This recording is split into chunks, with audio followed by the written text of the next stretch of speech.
இது ஒரு spoken English video. இந்த வீடியோவில் நம்ம எதை பற்றி பார்க்க போகிறோம்னா, இங்கிலீஷில் ஒரு 4 விதமான சுச்சுவேஷன் எப்படிலாம் ஹேண்டில் பண்ணலாம் அப்படிங்கிறத பற்றி தான் பார்க்க போகிறோம். சுச்சுவேஷன் 1 என்னென்னா, ஒரு கெஸ்ட்டை எப்படி வெல்கம் பண்ணுறது அப்படிங்கிறத பற்றி பார்ப்போம். எப்படிலாம் சொல்லி கூப்பிடலாம் அப்படின்னு சொல்லி பார்ப்போம். 2வது சுச்சுவேஷன்னா, அவங்கள உட்காருங்க அப்படின்னு சொல்கிறது எப்படிலாம் ஆங்கிலத்தில் சொல்லலான்னு பார்ப்போம்.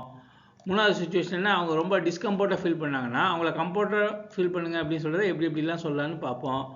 அடுத்ததாக வழக்கம் போல் காஃபி சாப்பிடுங்க அப்படிங்கிறது எப்படிலாம் ஆங்கிலத்தில் சொல்லலாம் அப்படிங்கிறத பற்றி தான் பார்க்க போகிறோம். வழக்கம் போல் நம்ம ஸ்டுடியோவுக்கு அவதாரணி வந்திருக்காங்க. வாங்க வீடியோக்குள்ளே போகலாம். இப்போ ஒரு கெஸ்ட்டு வந்துட்டாங்கன்னா நம்ம அவங்கள எப்படிலாம் சொல்லி வரவேற்கலாம் அப்படிங்கிறத பற்றி நம்ம பார்க்க போகிறோம். சொல்லுங்கள் அவதாரணி, எப்படிலாம் அவங்கள சொல்லி கூப்பிடலாம்? Glad to meet you. Nice. Glad to meet you. சொல்லுங்கள் அவதாரணி, இதே வேறு மாதிரி எப்படி ரிசீவ் பண்ணலாம்? Nice to meet you. Nice to meet யூன்னு சொல்லலாம். சொல்லுங்க அவதாரணி, இதே இன்னும் கொஞ்சம் ரிச்சாக சொல்லணும்னா எப்படி சொல்லலாம்? It's a pleasure to meet you. It is pleasure to meet you.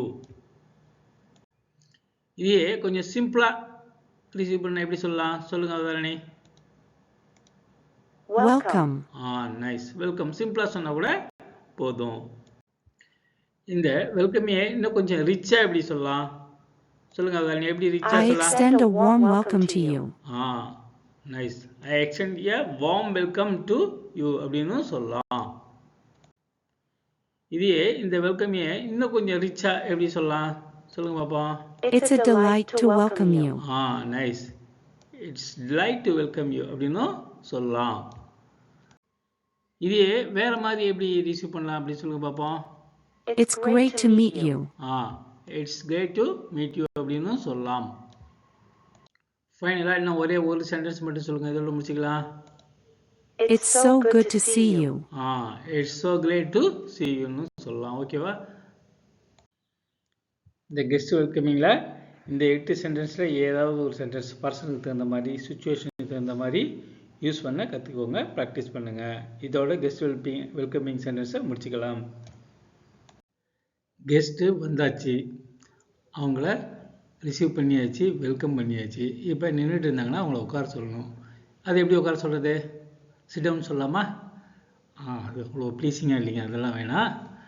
அவதாரணி சொல்லுங்கள் பார்ப்போம், எப்படி சொல்லலாம் உட்காருங்கன்றத? Please have a seat. Please have a seat அப்படின்னு சொல்லலாம். சரி, இதையே வேற எப்படி சொல்லலாம்? சொல்லுங்கள் அவதாரணி. Feel free to take a seat. Feel free to take a seat அப்படின்னு சொல்லலாம். இதையே உட்காருங்கன்றத வேற எப்படி சொல்லலாம்? சொல்லுங்க அவதாரணி. Why don't you take a seat? Why don't you take a seat அப்படின்னு சொல்லலாம். ஏன்னா அவங்க வந்தவங்க நின்றுட்டே இருந்தாங்கன்னு வச்சுக்கலாம், நீங்கள் ஏன் ஒரு சீட்டில் உட்காரக்கூடாது அப்படின்னும் நம்ம கேட்கலாம். கெஸ்ட் யாராச்சும் உங்கள் இடத்துக்கு வந்தாங்கன்னா சுச்சுவேஷனுக்கு தகுந்த மாதிரி இந்த 3 சென்டென்ஸ் ஏதாவது ஒரு சென்டென்ஸ் யூஸ் பண்ணி உட்கார வச்சு பேசுங்க. கெஸ்ட்டு வந்தாச்சு, அவங்கள வெல்கம் பண்ணியாச்சு, அவங்கள உட்காரவும் சொல்லியாச்சு. பட் ஆனால் அவங்க கொஞ்சம் ஹெசிடேஷனோட ஒரு டிஸ்கம்ஃபர்ட்டாக ஃபீல் பண்ணாங்கன்னா அவங்கள எப்படி கொஞ்சம் கம்ஃபர்டபுளாக ஃபீல் பண்ணுங்கள், உங்கள் வீடு மாதிரி நினச்சிங்க அப்படிங்கிறத பற்றி எப்படி சொல்லலாம் அப்படிங்கிறத பற்றி நம்ம பார்க்கலாம். சொல்லுங்கள் அதை நீ எப்படி சொல்லலாம் கொஞ்சம் கம்ஃபர்டபுளாக ஃபீல் பண்ணுங்கள் அப்படின்றத? Make yourself at home. Make yourself at home, உங்கள் வீட்டில் இருக்க மாதிரி இருங்க அப்படின்னு சொல்லலாம். கம்ஃபர்டபுளாக ஃபீல் பண்ணுங்க அப்படின்றத வேற என்ன மாதிரி சொல்லலாம்? சொல்லுங்க Avadharani. Make yourself comfortable. Make yourself comfortable அப்படின்னு சொல்லலாம். சொல்லுங்க, கம்ஃபர்டபுளாக ஃபீல் பண்ணுங்கன்றத வேற எந்த மாதிரியாச்சும் சொல்லலாமா? This is your home away from home. This is your home away from home அப்படின்னு சொல்லலாம். இந்த 3 சென்டென்ஸில் ஏதாவது ஒரு சென்டென்ஸை யூஸ் பண்ணி அடுத்தவங்களை கம்ஃபர்டபுளாக இருக்க வச்சு பேசுங்க. அடுத்ததாக காஃபி சாப்பிடுங்கிறத எப்படிலாம் சொல்லலாம் அப்படிங்கிறத பற்றி பார்க்கலாம். சொல்லுங்கள் அவதாரணி. How about a cup of coffee? How about a cup of coffee அப்படின்னு சொல்லலாம். வேற எப்படி சொல்லலாம் coffee சாப்பிடுங்கன்றத? Let's have a cup of coffee. Let's have a cup of coffee அப்படின்னு சொல்லலாம். வேற எப்படி சொல்லலாம் coffee சாப்பிடுங்கன்றத? Can I offer you a cup of coffee?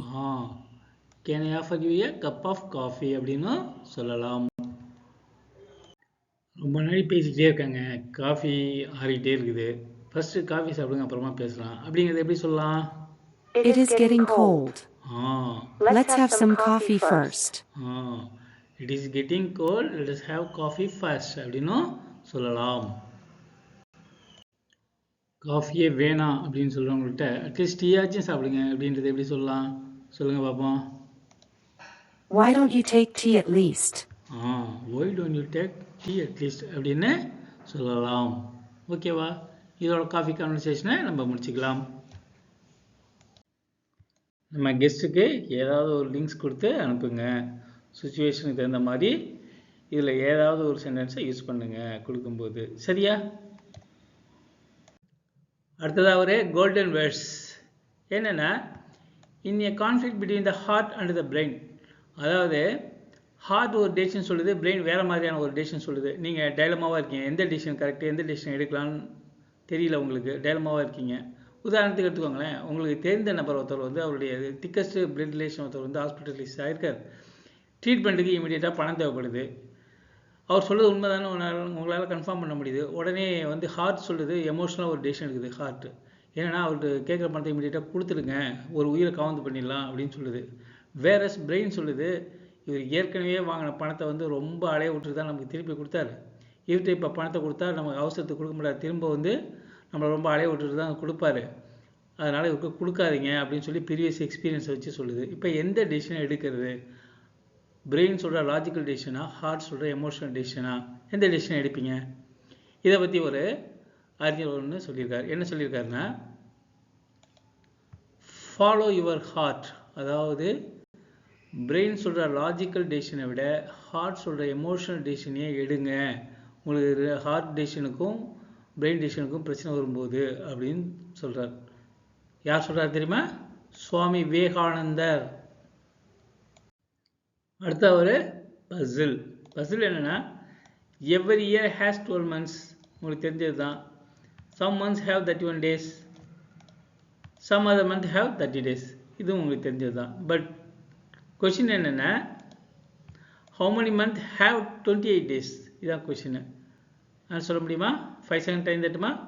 1 2 3 4 5. Clue வேணுமா? க்ளூ கொடுக்கட்டுமா?